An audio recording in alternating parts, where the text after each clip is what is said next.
When you have too many eggs, sometimes it's a little overwhelming. Today, it is 3 ways to preserve your eggs.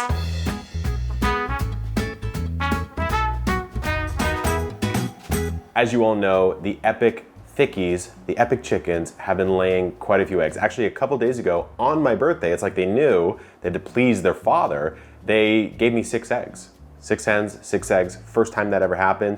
Obviously 5 to 6 eggs a day for one human being. It is certainly possible for me to consume them, but I wanted to figure out how could I preserve these in case I needed to use them later. So in this video, we're gonna give you 3 different ways you can do it, ranging from very simple to a more traditional method I think you're really going to like towards the end of the video. So I've got my eggs here. Let's start out with method number 1.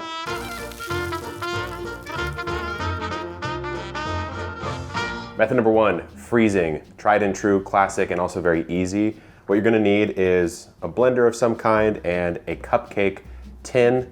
In this case, it's actually not tin, it is silicone, and you'll see why that's important in just a second. I have 10 fresh eggs that I got over the last couple days, so I'm gonna use half of them for this method right here. I'm gonna make sure I save all my eggshells. I'll show you why at the end of the video. But all you're doing here is just super scrambling it by blending it. There's nothing fancier than that. So we'll put 5 in, and this would be a great method if you have an absolute ton of eggs, because it is just such an efficient use of time. On we go.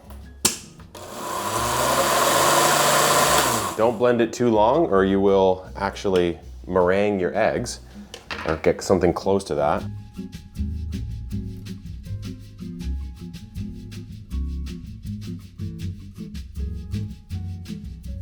Frozen egg batch has been sitting in here for a while. Let's reveal.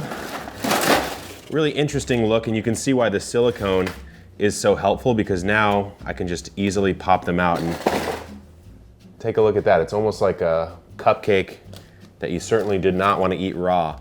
But what you're gonna do now is just remove them from the silicone, pop them out like this, and place them in a freezer bag where they're gonna keep. So you can store these bad boys for about 6 months at a time in a airtight Ziploc. You can use one of those freezer bags or those storage bags if you want to. And then when it's time to use it, you can just thaw it out and prepare it in whatever way you want. On to method number 2. Our next method is dehydration, actually one of my favorite preservation methods for the garden produce as well. For this, you're gonna need a dehydrator, which I'll show you in a second, some kind of cooking implement. I'm using a pan here, and then of course, more eggs. So the first step is again, to hit them with that blender.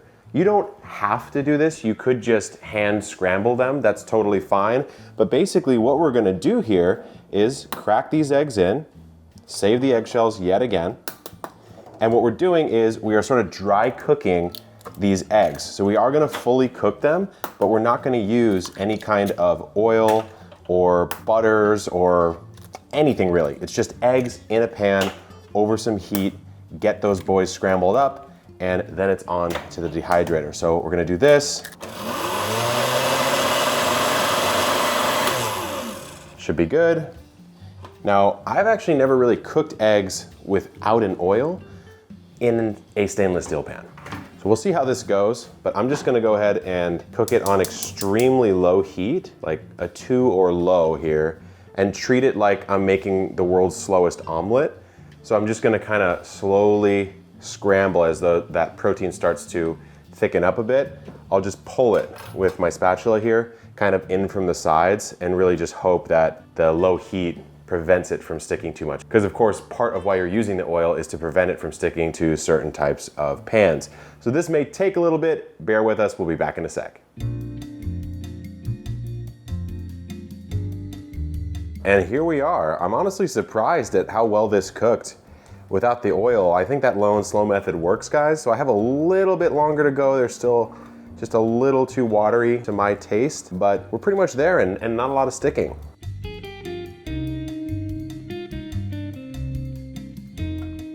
Okay, we are ready to go. I have my dehydrator ready. Some of you know we like the Excalibur dehydrators. I'll leave a link in the description. Super, super nice. So what I'm gonna do here is just kind of spoon it onto one of these sheets here. So just like this, you just want to spread it out a little bit because remember, dehydration is just at heat, so it's heated air being forced through a system to kind of pull that moisture out, dehydrate it, and it's going to be a little bit easier if you spread this out, so more surface area for that air to roll over. So I'm going to go with 140 degrees, and our run time is going to be 18 hours. So let's tick that up there, on, and we will see you in 18 hours.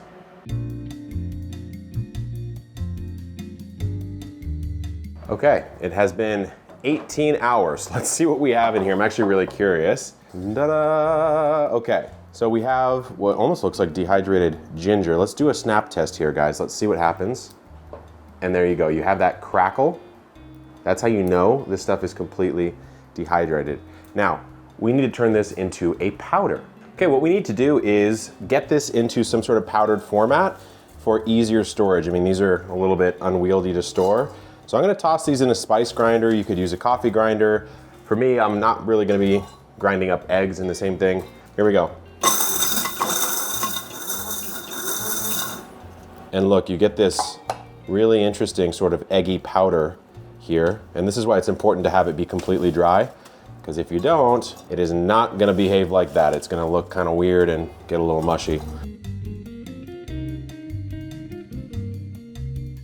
Okay, I think I'm there. I'm gonna throw a silica packet halfway through. We'll toss our packet in. You could also use an oxygen absorber, like a 1-2 punch of the silica and the oxygen absorber. So a silica packet for the moisture, oxygen absorber, of course, for the oxygen.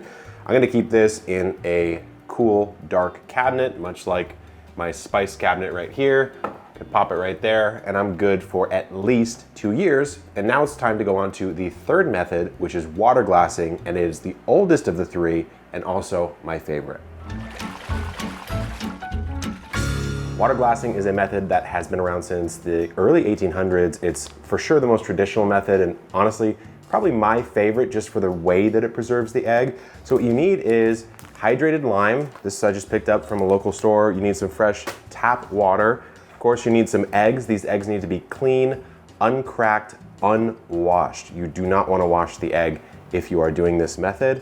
And you just need to measure some things out. So the first thing we're going to do is very carefully place our eggs down in this mason jar. So you cannot be cracking any of these eggs. You just be very, very particular and very careful about how you get those in there, especially those first few down at the bottom can be a little bit challenging.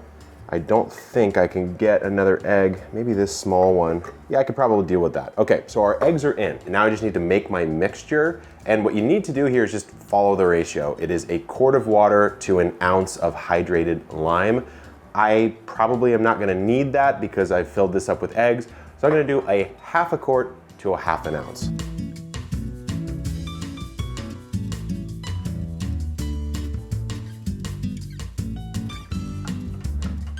Okay, we are as well mixed as we're gonna get here. Just one note, if you're gonna use tap water, you can either let it sit for 24 hours or use some sort of water filter. Ideally, you wanna avoid chlorine. In this case, I'm just gonna go ahead and do it for the sake of example, but I did wanna mention that.